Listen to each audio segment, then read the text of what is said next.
Braca Valencia 10 meters.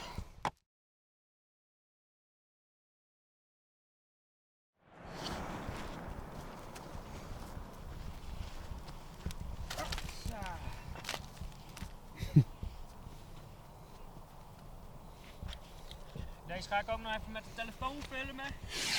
Waarom? Omdat het leuk is.